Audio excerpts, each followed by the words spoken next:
Thank you, everyone, for coming out tonight to do the Tulsa.net user group. Tonight, we got Stop Committing Your Secrets, Get Hooks to the Rescue by Dwayne McDaniel. Dwayne, thank you so much for coming out, talking with us on this. And I know this is definitely going to help me. I wish I could claim that I've never made that mistake, but I have. So shame on me as well. But so I'm definitely looking forward to this and how to increase some of our security posture on that. So, Dwayne, go ahead and take it away from here. And I appreciate it.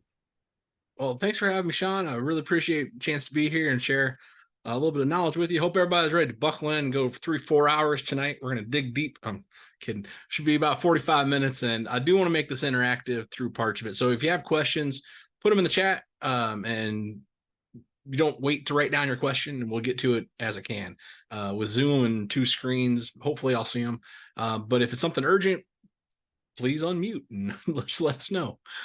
So I'm Dwayne. I live in Chicago, same time zone, just a little bit north of y'all.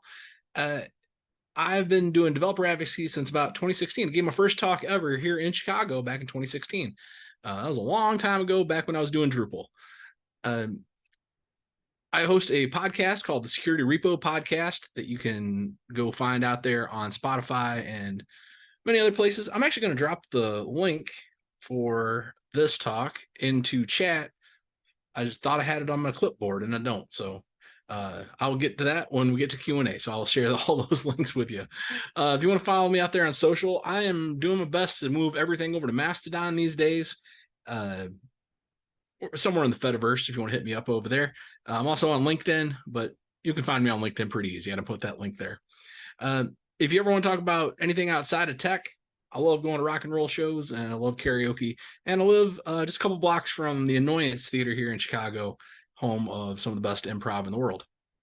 So I work for a company called Git Guardian. They're going to come up toward the end of here, actually in the middle as well. Some research we did and then show you our tool as well as some other tools and open source options out there for this problem set. But we help people find hard-coded credentials. That's not actually how I wrote this talk. I wrote this talk before I joined the company. And I'm very fortunate to give it for a while now. But the platform of Git Guardians focused on hard-coded secrets. We also do things like honey tokens, false credentials that don't go to anything, but someone tries to use them, they give you alerts, IAC scanning, and we got some other crazy stuff planned for the future, some crazy good stuff planned for the future, and helping people in this crazy cat and mouse game that we're fighting. Because that's literally what we're doing out there. Whether you know it or not, you are in a ongoing battle between the forces of wanting your stuff and people that are trying to protect your stuff. I'm not going to say good and evil. There's a lot of gray in there, white hat, gray hats, red hats, all over the place. But people that desperately want your data, they want your machine resources, and they're figuring out how to get in there. In this past year, 3 different reports have confirmed it. The DBIR from Verizon, the Sophos report that came out about 2 months ago. It's a really good report, and CISA data. The number one way that attackers are getting in and breaching is with stolen credentials. So they're getting those credentials in a number of ways, and we're not really making their lives harder through some of our development practices. So I'm going to share a few horror stories of like what can go wrong. Well, okay, what does a leaked credential really look like in the wild? And if you get scared along the way, if like, hey, that sounds like something I've done, or maybe we're in that boat, just recite the Jesuit litany against fear, and you will be fine. I love Dune. If you ever want to talk about Dune, I'm in the middle of the series, rereading God Emperor of Dune for like the 4th time. It gets better every time. But again, we can talk about that after my talk. But what this looks like out in the real world, this problem set, looks like Uber. So they did the right thing. They put multi-factor authentication on the phone. They're done, right? That's all the security they needed. Well, a 19-year-old hacker from the UK and part of the Lapsus group phished one of the super admins. Sent him enough requests to go through MFA that finally the theory is his thumb slipped on his phone when he was trying to dismiss it.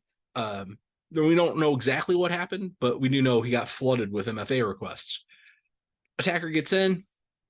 Long story short, he finds PowerShell scripts chock full of hard-coded credentials. uses those to go in places like HackerOne, the interface, and taunts HackerOne, the red team as a service group, and tells them, hey, I'm in here and you have failed. They don't believe him. It's that blatant. He floods their Slack channels full of memes and they think, oh, this is a joke. It's some prankster internally. Next person he talked to is the New York Times, and that's why we know about this story. Circle CI, always curious, did anybody live through this? Got anything running out in Circle CI in their pipelines? Give me a thumbs up out in chat if you did. On January 2nd, a lot of people woke up to find that their API keys have been rotated and they had to go fix stuff. Their pipelines had fallen over. What had happened is a remote developer's box got breached. Attacker got in, found access through the system to plant malware inside of the Circle CI infrastructure that was using, again, in plain text, credentials for its internal infrastructure. They used those credentials to get into client infrastructure and start stealing client credentials that were hard-coded in all the client scripts. The day that they announced that they've done that rotation and announced that this has even happened, a independent reporter had said on Twitter, my honey tokens that I set up have gone off inside of Circle CI. Something's going on. So again, honey tokens tell us something's going on, but we're already too late at that point in most cases. There's a story of it going wrong in a slightly different way. Who's ever pushed something to the wrong repo? I know I have. Unfortunately, a subcontractor that Toyota hired to take care of the T-Connect repo. T-Connect is the remote start function on Toyota. It's all the software that runs that, as well as like calling their help center. And it's really cool. It's a cool system. He pushed part of that repo into a public repo that had a real data server key in it. That went to real customer data, 296,000 customers, and I think it's 296,087. It was the exact line of our exact number of rows that got exposed. It wasn't credit card information or social security information, but it was their email address, exactly what kind of car they had, anytime they'd used the system. So Toyota puts out a statement saying, hey, this happened 5 years ago, and it took us that long to figure this out. So we don't know who has this list. You're probably going to get phishing emails. Sorry. That was their entire statement. And it was only on the Japanese website. So thankfully, there's articles about this out there. This is a sad story. AstraZeneca is kind of a perfect storm of two developers doing just the wrong thing at the exact wrong time. Developer one accidentally pushes their test environment credentials into a public GitHub repo. At the same time, another developer pushes actual customer data, and these are healthcare clients, data into that test environment. This situation exists for about a year. Due to the nature of it, we don't know much more than that. They came out and said this happened, apologized, but if anybody got an email ever from AstraZeneca, I would love to see what they actually said to clients, because I've still never seen that. They didn't release that publicly. So that's what it looks like from the news cycle. That's what it looks like when something goes horribly wrong. Are all those businesses still in business? Absolutely. Did it cost them millions of dollars to fix? In the case of Uber, it did, because of the turnover. I don't know if you remember the news cycle then, but Uber basically fired and rehired their entire security team overnight. Basically, this is what happened. And this is dumb. I realize my Photoshop skills are awful, but that's kind of on purpose here, because you can have Fort Knox level security. You can invest in the greatest WAF rule system in the world. You can patch vulnerabilities the second they come out. If you leave the key out front, that's how they're going to get in. That's simply put. It's 51% according to the Sophos report of all breaches start with a stolen credential. It's 49 according to Verizon and 53 according to CISA. So the truth is probably somewhere in the middle, probably at 50%. And this is a dumb example, but I think this is pretty analogous to what happens out there. I think whatever's behind that door isn't mission critical, or at least isn't perceived as mission critical. Maybe it's printer paper, maybe it's toner, maybe it's staplers, maybe it's somebody's office. But if this gets breached, if someone walks in and walks out with all this printer paper, we're not going to go out of business. So this lock is really complicated. It's the best lock we could buy. That's a great lock. I researched this lock. It's a great lock. It's got some flaws, but no lock is perfect, but it's complicated. And it was interfering with the day-to-day business. So, hey, let's just put the sign up. And why did they even lock the door at that point? I guess you could take the sign down at the end of the day, but this is kind of dumb as well. This is what it looks like in our world. We do this all the time. I know I do.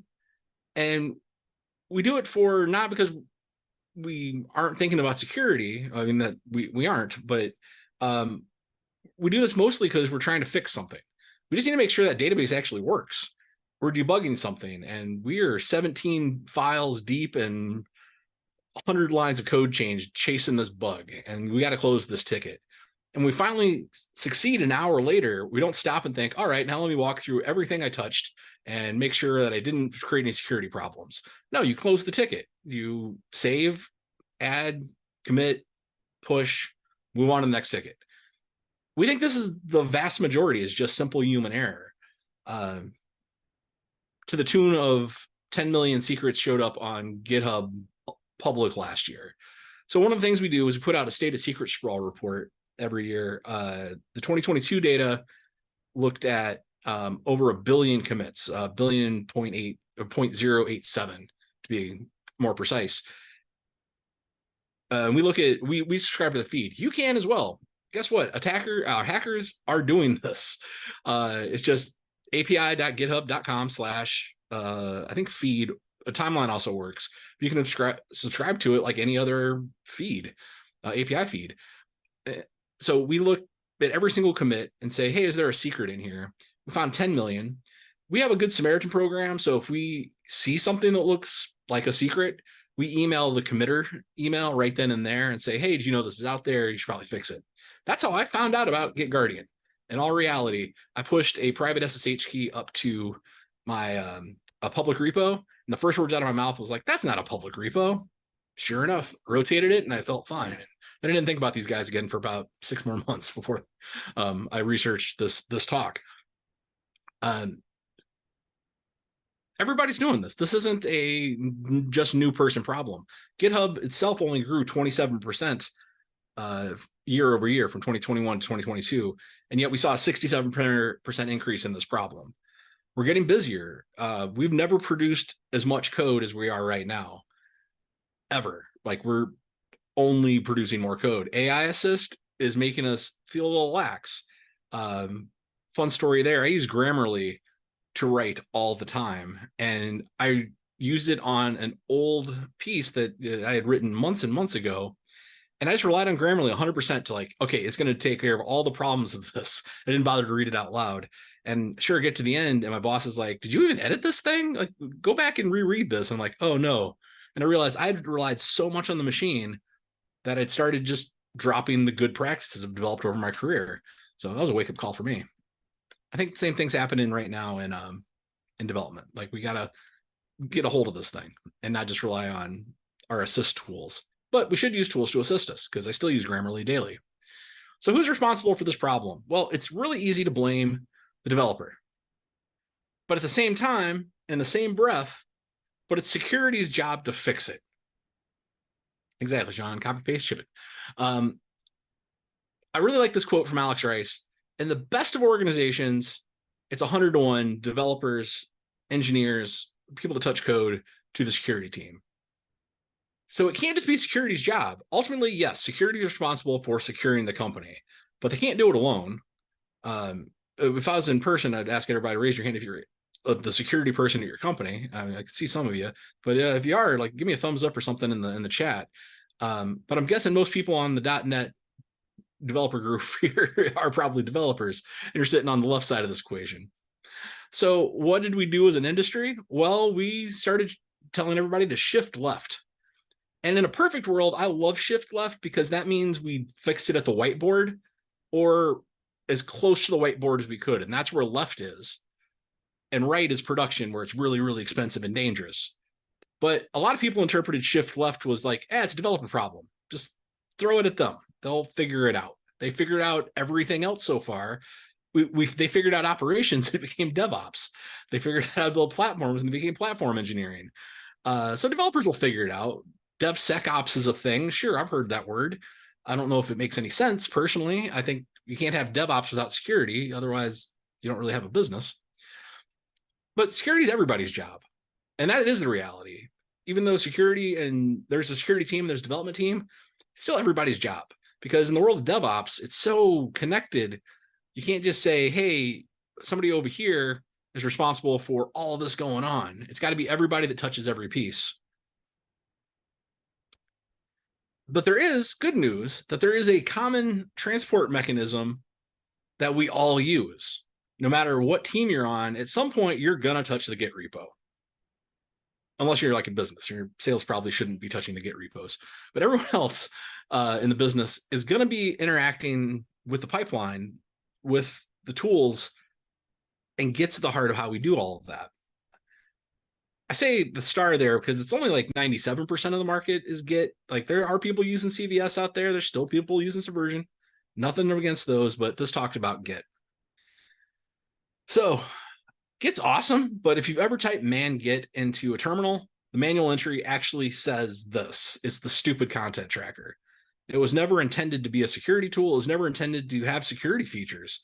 This was a way for Linus Torvalds to manage the diff patches that he was producing out of Bash in a more sane way than just email and looking through them by hand.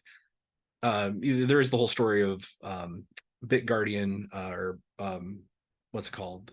The system that commercialized that the Linux team abandoned that made Git. But yeah, the idea of like, hey, I got to manage these patches. This solves the problem. And he even said in the original email in 2005, here's a bunch of scripts I wrote to manage patches. I don't think it will ever become a full source control management system. 3 months after that email, they call it Git. Gitster gets put in charge, and the world of DevOps develops about 5 years later. So to understand how we can use Git and Git hooks to our advantage, I want to go a little bit into how Git actually works. And so we'll give a quick micro talk of demystifying Git, version control, first principles, micro talk inside of this other talk. So you get 2 talks tonight. But at heart, what Git is doing is file management, file system management, file system tracking. Sorry. It's been a long day. File system tracking. If you're going to build Git today, these are the 3 things that Git really does when you boil it down. When you take all the plumbing and pipeline, or plumbing and porcelain tools away and strip it down to bare bones, it tells you what happened in the directory, when that thing happened, and who caused that thing to happen. If you're going to build it today with off-the-shelf components, you might build it out of these components. 7-zip or WinRAR. zlib is what they use. Really super efficient way to compress files, text files down. We have this beautiful universal time tracking system. We are in 1.6 billion of the epoch right now. It's Unix time. We're counting up from January 1, 1970. Every computer in the world knows what time it is, and that's what time it is. And then we offset it by time zones, UTC and whatnot. And you need a way to write those things down. Well, Linus was working in Linux. So what's a great way to store things in Linux? A file. So let's just write a text file, and that's will store things. And that's still to this day everything that it really does. Uses slightly different tools on the compression, but we'll get into that.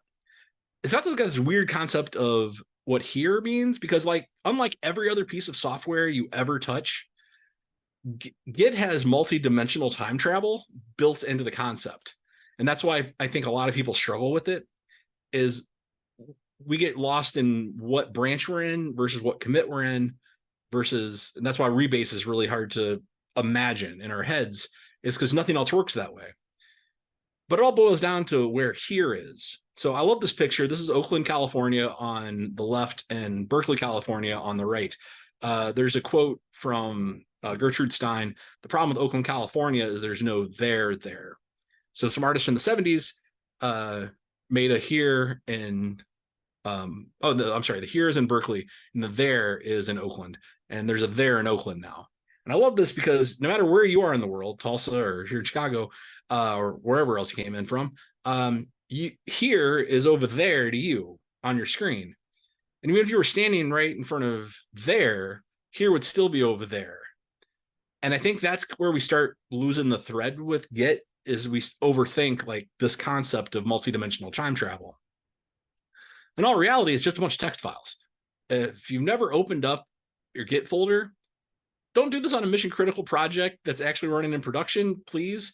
But clone down an open source project, clone down one of your local, your personal side projects into a new folder and go nuts. You can't break Git itself. The software, the tool is too good. You can break individual repos though. So if you're going to mess around with this and hand manipulate, yeah, do it in something safe that's nice out there, that's safe and clean that you can reclone and not going to hurt nothing.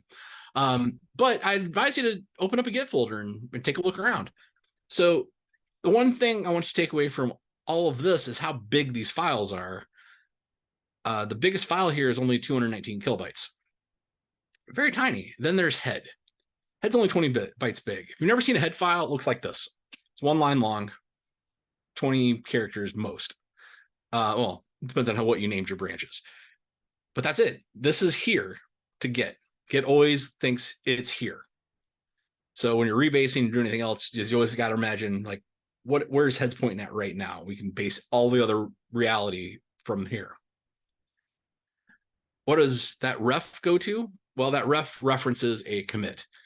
I'm cutting out a few steps because this is not a deep dive into Git, even though it might feel like it to you.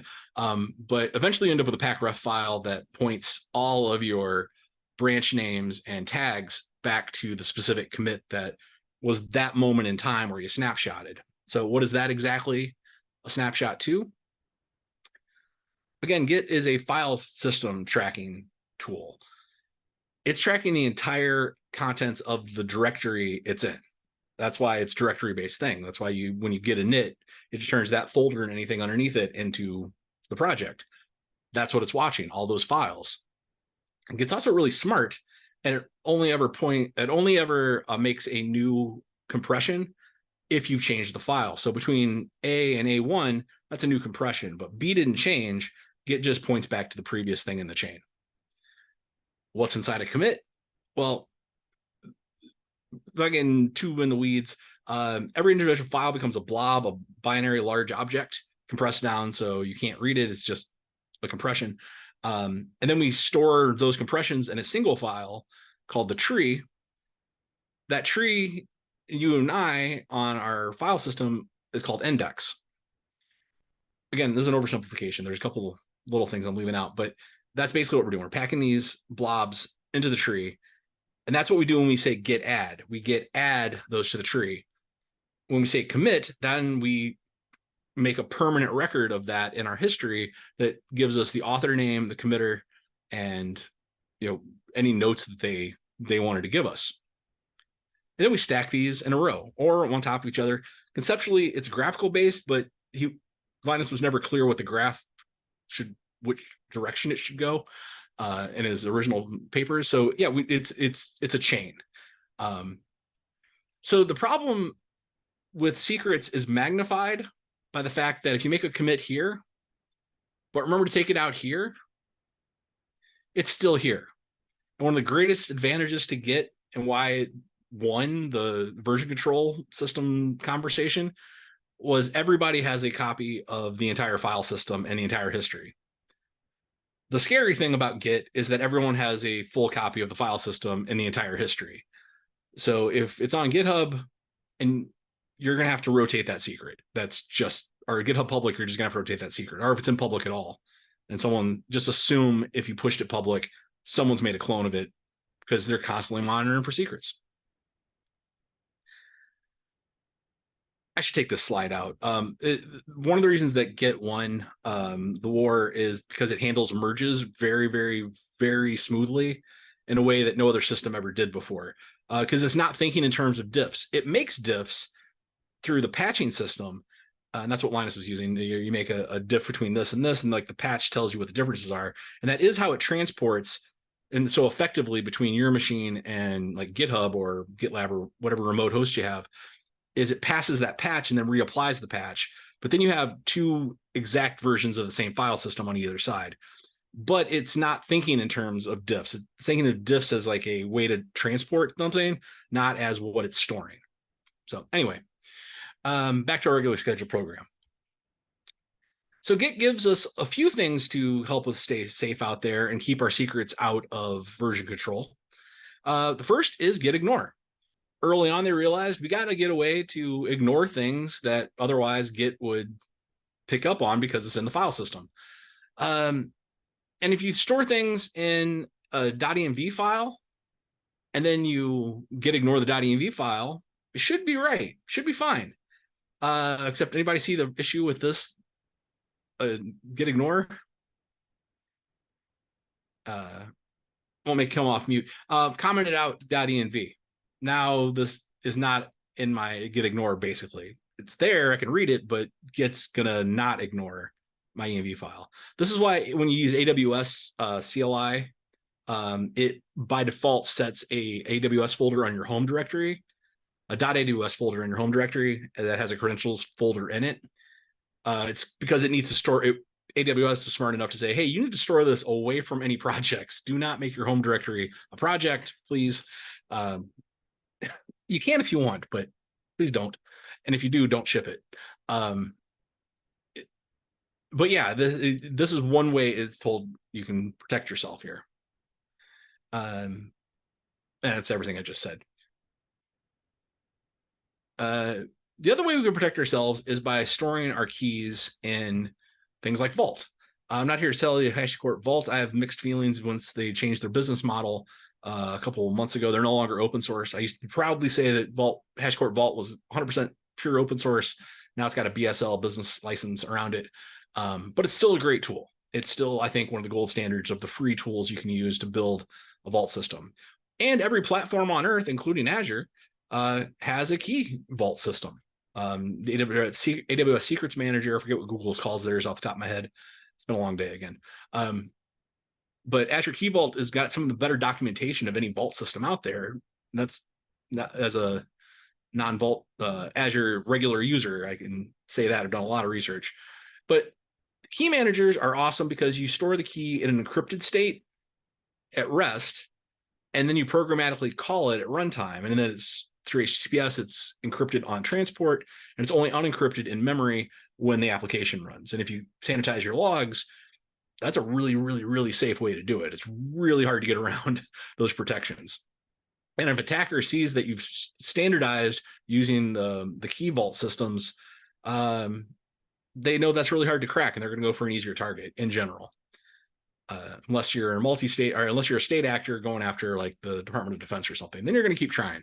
But if you're just looking around, what's an easy thing I can spin up a machine to run some crypto mining on? Yeah, you're probably going to move along. And if we would just use gitignore consistently, combine it with a good key vault system, we'd be done. That'd be it. That'd be the end of talking. Like, we've solved it. Just go do those things.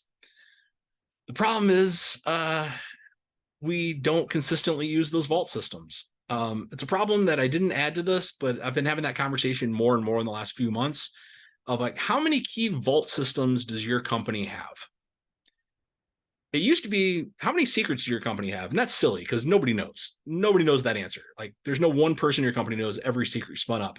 There should be one person in your company who knows, oh, we have 15 versions of Vault running. We really don't, though. That's the other problem, is how do developers across all these projects manage their secrets? Are they consistent? Are they doing this? And if they're doing this, how do we stop this? There's no one clear answer to that. Just bringing it up here. I'm not here to shame anybody for testing, though. I would never shame a developer for fighting a bug and doing everything in their power to make sure that bug gets fixed. So if you do this and you take it out before you hit or before you do a git add, that's cool with me. Just make sure you don't do that. And even if you do that and commit it, you git add and then commit and like, oh man, I should have taken that out. You're still not in deep doo-doo because you're still local. The beauty of Git locally is you have complete control. You can rewrite down to the blob level. Most people don't know that, but you can have options set for individual blobs in your Git profile. You can do amazing things with Git. You can complete control of this multi-dimensional history. As soon as you push it, though, and it's a shared repository, That's a lot harder. Now you can theoretically get it back out. You can theoretically do the rebase, but if someone else disagrees with that rebase, what's reality now? Git's stupid. It doesn't really know. It knows what you tell it. And then it's also painful in the sense that you got to go admit to your security team you did this. Like, hey, I pushed a secret, so nobody wants to have that conversation. So if they know they did it, we think it's being underreported. It's one of those like, oh, it's not that big of a deal. And that's part of why I've been giving this talk for as long as I have, is this is only getting to be a worse problem. What we need is a robot. The thing about robots is they do the same thing consistently over and over again, down to the micron level. That's why they can assemble cars and like flip waffles and the new diners they're building. I don't know why I use waffles as an example. Coffee robots. They're really good. So we can say, hey, you should stop us from committing these secrets. And Git gives us a way to start gives us a way to build robots. Linus needed certain things to happen. When I do X, I need Y to happen. So he built it in there. And it's called hooks. This is where I'll ask anybody, is anybody running some hooks already? Like hooks are part of your day-to-day workflow? If you are, like, shout it out, especially if you're using pre-commit framework or anything. But basically at its core, it's this. It's a way to build contraptions. I do a thing, Git, run a script. That's what it is at its core. If you go to no other website because of this talk, please go to githooks.com, even over GitGuardian. Don't tell my boss I said that, even though this is going to be on YouTube. But please visit githooks.com and learn about GitHooks. There are so many ways to use them, and githooks.com links to a bunch of projects out there and a lot of great ideas. But more importantly, it's an informational platform for learning Git. Matthew Hudson, I think, built this in 2017. It's been updated a few times since, but Git hasn't changed the hook system at all since it was invented. So that's all relevant data. There are 17 hooks you can hook into. The ones that we really care about are the ones that happen before the commit. And there are 3 of those: pre-commit, commit message, and commit message. Pre-commit is the most commonly used one. In fact, that's why there's an entire framework called pre-commit that is written in Python. Your mileage may vary on it. I'm very on the fence with it myself.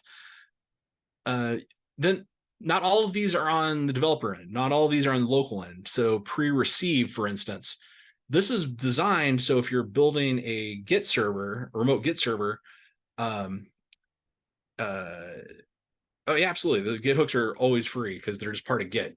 It's not part of any paid system. It's just Git. So pre-receive is designed so when you're building your Git server, like in the days before GitHub existed, you'd be able to, hey, run this automated script before I accept the commit on the server. So I could run a security check right then and there. If you look at the ones that he actually built, Linus and original team Linux actually built, they all look kind of like this, and they're all really obsessed with the messaging, which makes sense if you're managing multiple thousands of patches a year, or even a week sometimes across the entire ecosystem. It's got two of my favorite commands in all of Git in it. Not because I use them, because I think they're funny.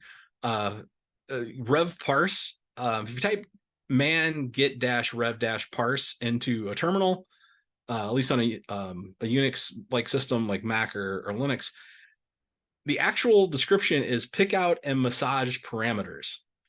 Massage parameters.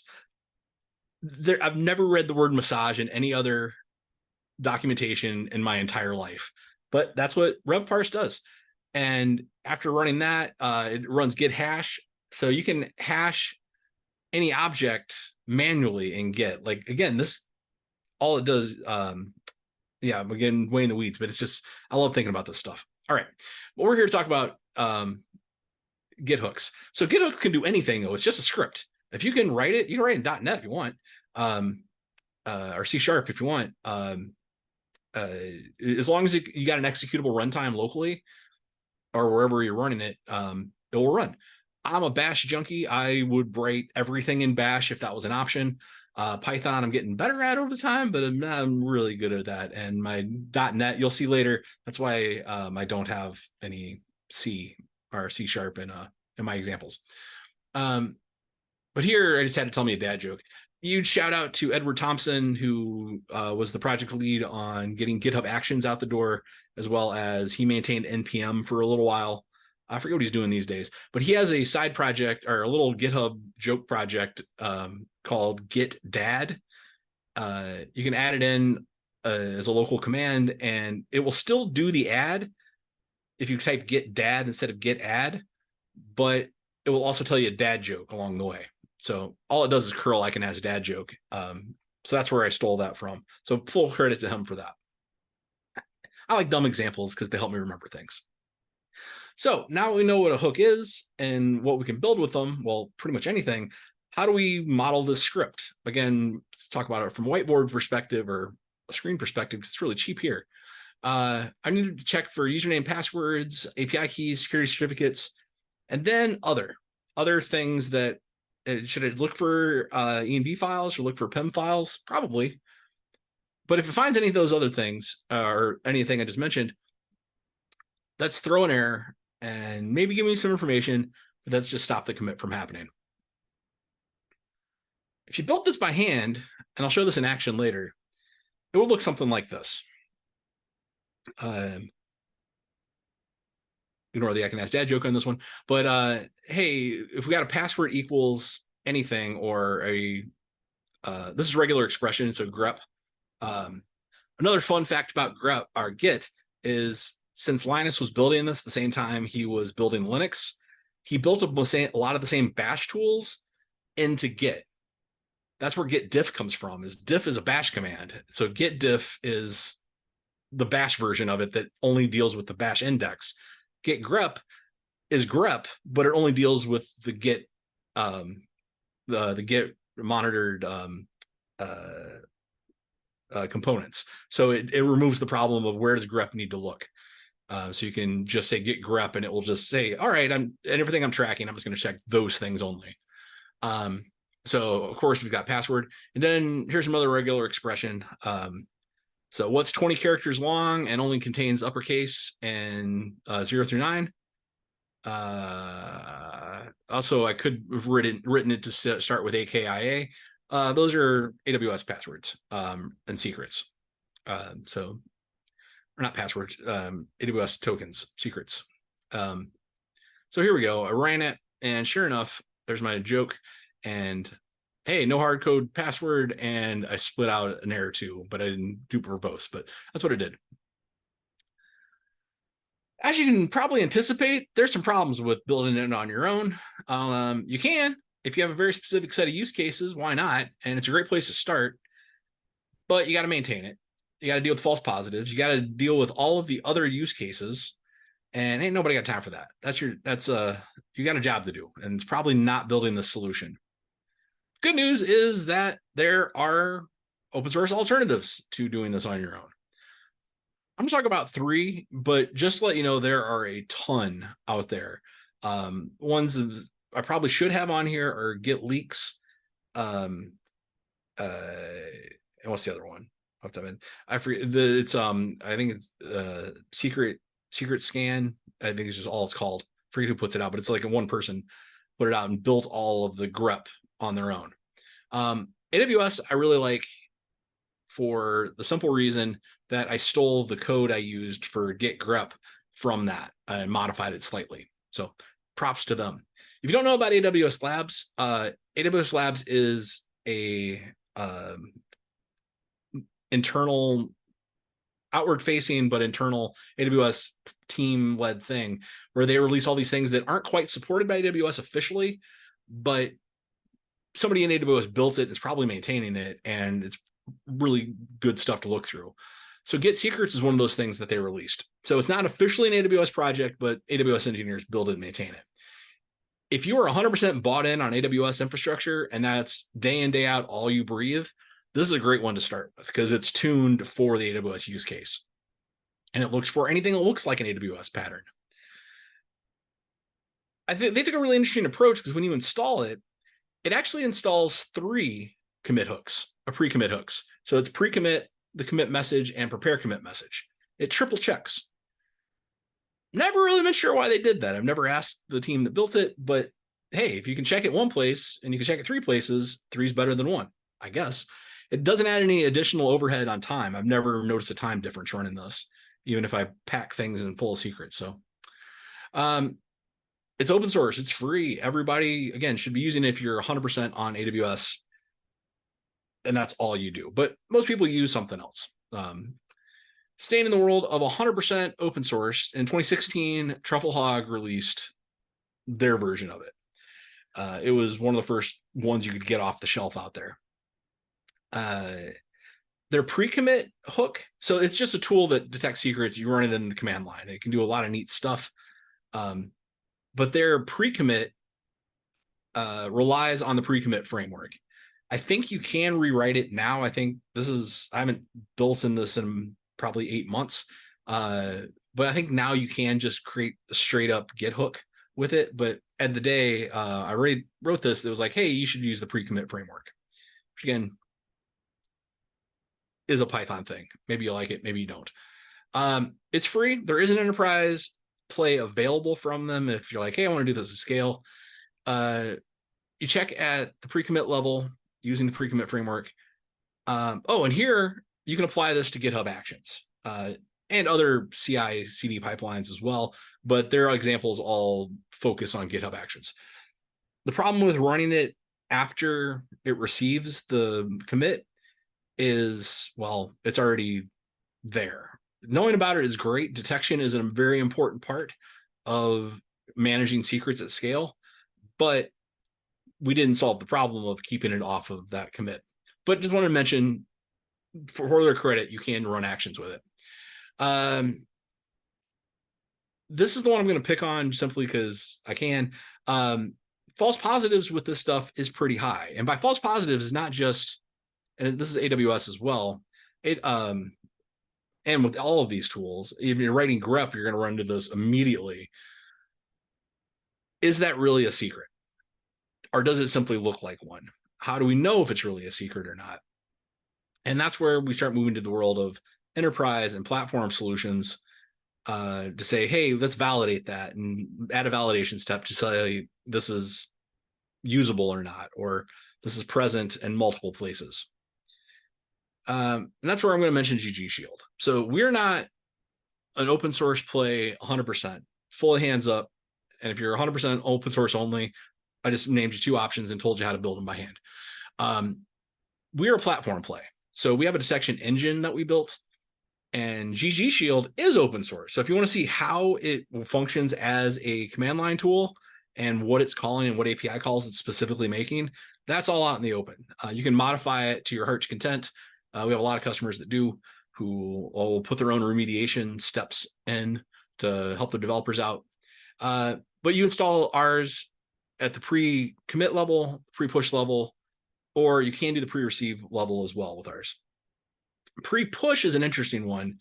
If you're working with a lot of patches, I used to be a Drupal person a lot more than I am now. And that's back when I was donating or contributing to Drupal. That's how we got things done. We passed patches around by hand, sometimes over Slack. It was a fun time.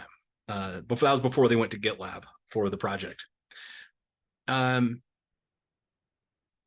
It's free for individual use. So even though it is a commercial product, completely free for individuals, free for teams under 25. Not here to do a sales pitch for it, but just it's the one I'm most familiar with. I should update this because we're actually over 400 now. And then you can extend the thing. The better regex you write, the more you can extend it if you want. The free tier offers 10,000 calls a month. So it's going to be pretty hard to run out of space on the free tier with this thing. We want to be very, very generous with this. So what does this actually look like when we run it? Well, I have a slide that shows, but I'd rather show you in app or in my in VS Code. So forgive me, this is a Django app. Don't yell at me. I know this is a .NET meetup. I just got to say my .NET skills are not up to par, and I didn't want to embarrass myself, so I thought I'd make you angry instead. There's a difference. So don't shoot the messenger. So here I have hard coded a AWS ID key and access key into a file. Doesn't really matter which one. I'm just throwing it in one of them. The initpy. If you were at DEF CON and went to AppSec Village, this repo would look familiar because this was part of our capture the flag we ran. Yeah, sorry, I disappointed Joshua. So, all right. I actually wrote a pre-commit hook.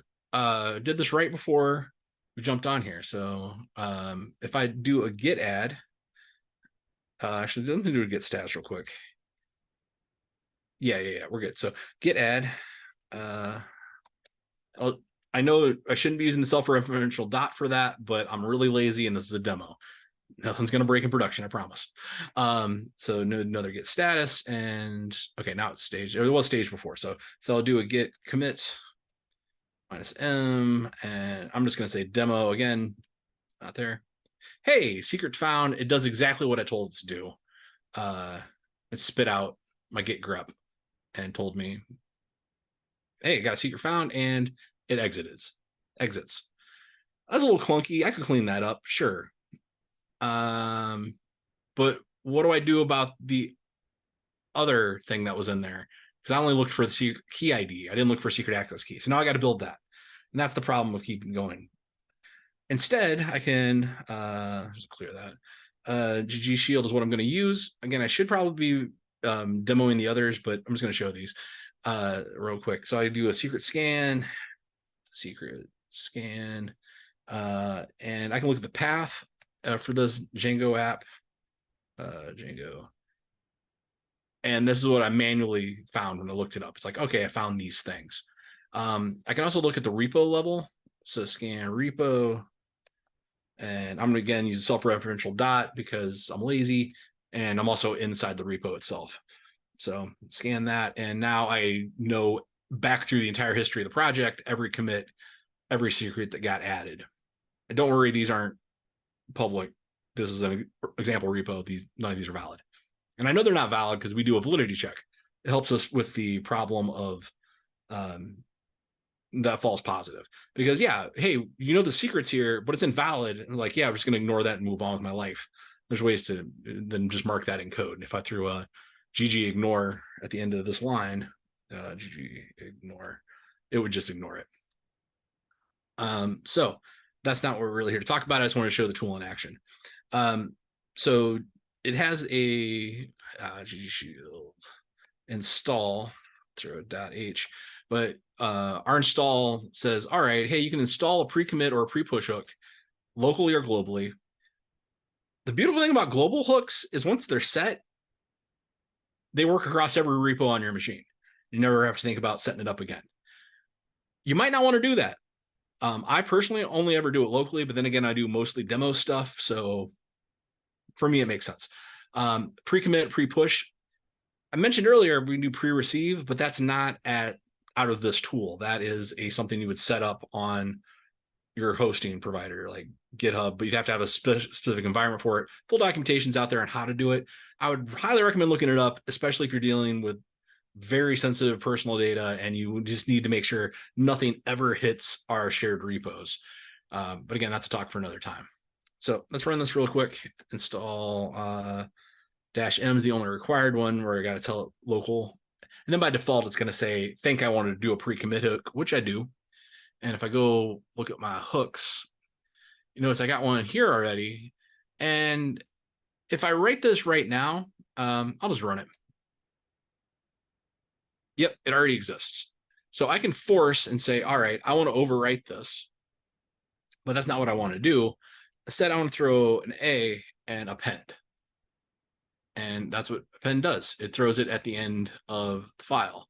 And I guess I didn't make a new line, so that threw it at the very end of the last line. That's interesting. I've never seen it do that before. That's on me, trailing white space problem.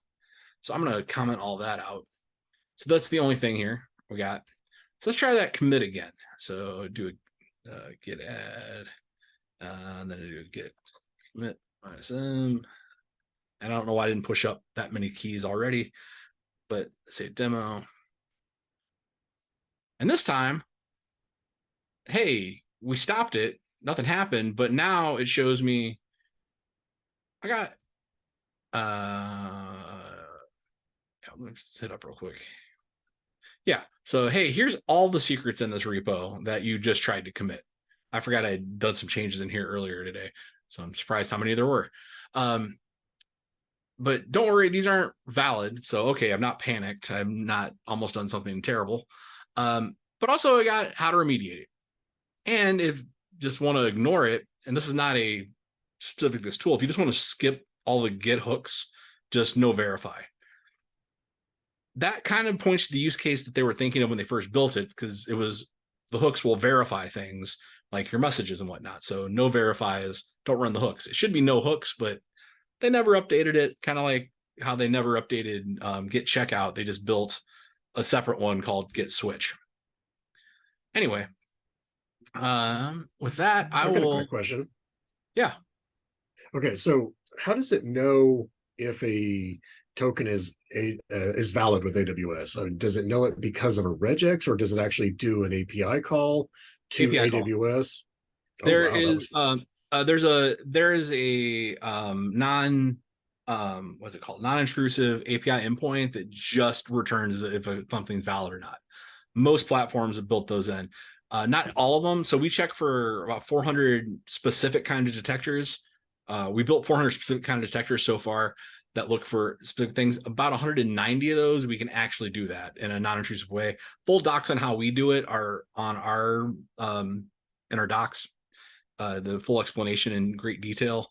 But again, didn't really want to turn this into a full-blown Git Guardian demo. So everybody else does it slightly differently, but we're not the only people that validate in the world, and wouldn't ever claim to do that. But I know that's how we do it. And that's why those endpoints even exist. Well, I like that too, because it's more valid of an actual check, right? So if I go and create one in AWS, which I've made many in my lifetime, as soon as you invalidate or disable it, that's immediately affected or able to be seen by GG Shield. So I like that. That is really cool. And I'm picking on AWS a lot here, just because it's so ubiquitous. I probably should have done the Azure example for this, but it works exactly the same. There's a full list of detectors out. Again, in our docs. I'm not here to sell you GG Shield. Everyone has their own docs and full list. You can actually find repos completely full of the grep for pretty much everything under the sun. Then the problem is you end up with like the results come back and you get 3,000 return or 3,000 alerts, and you're like, well, what do I do with this? And how do I validate this? Is it public? Where do I need to know about that? And that's where enterprise plays start coming in. So just to wrap things up before we open it up for everybody's Q&A, don't hard code your secrets. But if you do, I understand. We all been there. But don't save them, or don't commit them. If you do commit them, don't push them. You can still save the day at that point. So if the stops the commit, if you can stop the commit before it happens, so with some automation, there's no reason not to. Everything I just talked about here is completely free. If you're 100%, we can only use open source. Go look at Git leaks. There's tons of documentation and blog posts out there about it. And I completely understand that point of view. And if you want to see how we did it, between our documentation and looking at the code of GG Shield, you can figure it out. I'm probably not going to rebuild the entire platform on your own, to be honest with you, but it's there for you if you want to dig into it. I'm Dwayne. I live in Chicago. Hit me up on the internet if you want to talk about anything, and I'm always happy to. And feel free to connect on LinkedIn as well. And yeah, that's been my time. Awesome. Thank you, Dwayne. I greatly appreciate it. Yeah, that was awesome, because I like to it is fairly easy to add those that protection in, it seems. And no, I definitely like that you showed multiple products that can help solve that. And I didn't have a problem you showcasing GG Shield. I think that's pretty cool. And I'm glad that they have a free option that I think a lot of us may jump onto. So that's pretty good. If anybody has any questions, you're more than welcome to come off mute or post them in chat, and I'll ask on your behalf. we'll give a couple of minutes for any other questions that come up. So, but you said you've done quite a bit of experience with AWS, and where mine is more Azure. I've done some AWS, and I've been playing with Bash scripting, and for a little bit. I definitely need to get a lot better at it. But it's good to see your examples as well, because they're really not that hard to do. They're really not. But that's the thing is like, what on earth did I do there? Oh, that's I see what happened from last in memory. Sorry, I'm trying to reset this repo because I need it for tomorrow for something. Oh, gotcha. Okay, now we're good. Now we're good. Sorry. Typos, but luckily it was fatal typo. So just do it. Just do what we do. Blow it away and recreate it. Just no, that's the beauty of Git is once you dig into it. So I spent my time at Pantheon back when I was in the Drupal and WordPress world, teaching like well over 1,000 people Git, mostly in the WordPress side, to be honest with you. But along the way, I learned so much about how Git works from a fundamental level that then I went and worked for a Git tool company. I worked for GitKraken for a while. Oh, yeah. Really love their tools. Their GUI is amazing. GitLens is one of their products now, and it's if you're running VS Code, you shouldn't be without it. And Git integration for Jira is the other tool. It's a great company, but that's how I got that job. Is like I love Git. I love nerding out about it. I've never read the Git book. It's kind of dated at this point because they still use master instead of main. And there's a few things that they haven't updated, like Git switch isn't part of the core book, but it's free. Just go to the git-csm.com site, read it. It'll change your life. Because once you understand the power of rebase and how you can rewrite history down to the line level, blowing out a repo feels like taking dynamite fishing. Like, yeah, it works, but wow, what damage you've done. And like, you can just rewrite history. Don't be afraid of rebase. Interactive rebase, and that's where Git GUIs really come in. Nice. It's awesome. All right. Thank you, everybody, for hanging out tonight. I'll go ahead and stop the recording here in just a second. I'll stop sharing, actually. All right. Thank you all for coming out tonight. Stick around. We'll do some after presentation chat.